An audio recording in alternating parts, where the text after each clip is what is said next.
Hello दोस्तों।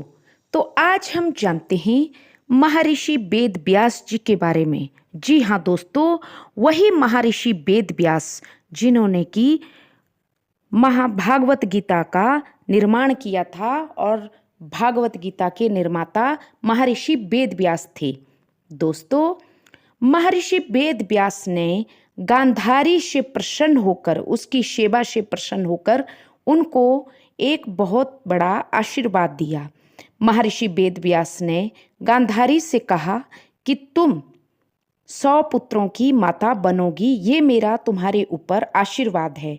दोस्तों, महाभारत में गांधारी का यह प्रसंग बहुत प्रसिद्ध है और इसके पीछे जलन यानी ईर्ष्या ही मुख्य कारण बताया गया है। दोस्तों, गांधारी को महर्षि वेद व्यास ने 100 पुत्रों का आशीर्वाद दे तो दिया, यह बात महाभारत में स्पष्ट रूप से वर्णित है।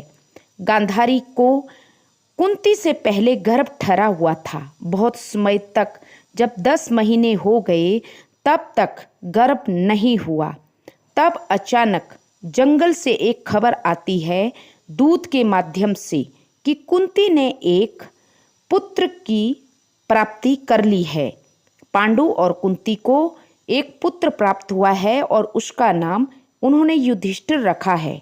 अब क्या था दोस्तों, जो गांधारी थी वो बहुत ज़्यादा ईर्ष्या और जलन से भर गई और धृतराष्ट्र ने उसको गुस्सा दिलाना शुरू किया कि अब जो है युधिष्ठिर ही इस समूचे कुरुवंश का महाराज बनेगा, क्योंकि वो बड़ा पुत्र हुआ और तुम्हारी कोख खाली की खाली ही रह गई। तुम्हारा इतना बड़ा पेट है और अभी तक तुमने किसी भी संतान को पैदा नहीं किया। अब क्या था दोस्तों, गांधारी ईर्ष्या और जलन से भर गई और उसने जोर जोर से अपने पेट पर मुक्के मारे, पत्थर मारना शुरू किए। दोस्तों, तभी गर्भ को नुकसान पहुंचा और एक मांस का पिंड निकला। क्योंकि 100 पुत्र बनने में दोस्तों समय लगना था, लेकिन गांधारी ने समय से पहले ही प्रसव पीड़ा करवा दी। अब महर्षि वेद व्यास जी को बुलाया गया। तब महर्षि वेद व्यास ने 100 घड़ों को बुलाया कि 100 घड़े लाए जाएं और 100 घड़ों के अंदर 1 वर्ष तक उनमें घी भरा और घी के साथ वो मांस का पिंड काटा गया, उसके 100 टुकड़े किए गए और 100 घड़ों में वो थोड़ा थोड़ा घी के अंदर वो मांस भरा गया। और महर्षि वेद व्यास ने कहा कि खबरदार अगर इनके ढक्कन 1 साल से पहले खोले तो। दोस्तों, 1 वर्ष के उपरांत जब खुद महर्षि वेद व्यास ने वो ढक्कन खोले तो सर्वप्रथम पहले दुर्योधन का जन्म हुआ और उसके बाद उसके सभी भाइयों का जन्म हुआ। दोस्तों, यही कारण था कि क्योंकि उनका जन्म गांधारी से नहीं हुआ, उनका जन्म अप्राकृतिक तरीके से घड़े से हुआ और यही गांधारी की एक गलती, सबसे बड़ी भूल बन गई। इसी कारण वो बच्चे, वो कौरव इतने ज़्यादा गुस्सैल और इतने ज़्यादा अहंकारी, घमंडी थे।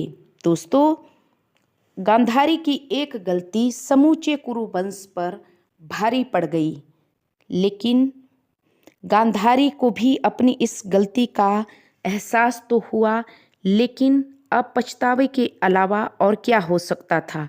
तो दोस्तों, गांधारी को देखा जाए तो 2 वर्षों पे ही 100 पुत्रों का जन्म हुआ। वो भी 1 वर्ष उसके पेट पे रहे, दूसरी वर्ष घड़ों से ही उनका निर्माण हुआ। तो ये थी दोस्तों गांधारी की सबसे बड़ी गलती। आशा करती हूँ आपको कहानी पसंद आई। लेकिन दोस्तों, इस कहानी से हमें क्या सीख मिलती है कि जो कभी भी हमारे को किसी दूसरे से जलन या ईर्ष्या नहीं करनी चाहिए। दोस्तों, हमारे भाग्य में जो होगा वो विधाता हमें देर सवेर दे ही देता है, लेकिन कभी भी दूसरों से जलन, ईर्ष्या की भावना नहीं रखनी चाहिए। प्रत्येक मनुष्य का अपना अपना भाग्य होता है और दूसरे को देखकर चिढ़ना या दूसरे को देखकर जलन करना, ये कहीं की भी अक्लमंदी नहीं है और बाद में नहीं तो गांधारी की तरह पछताना पड़ता है। तो थैंक यू।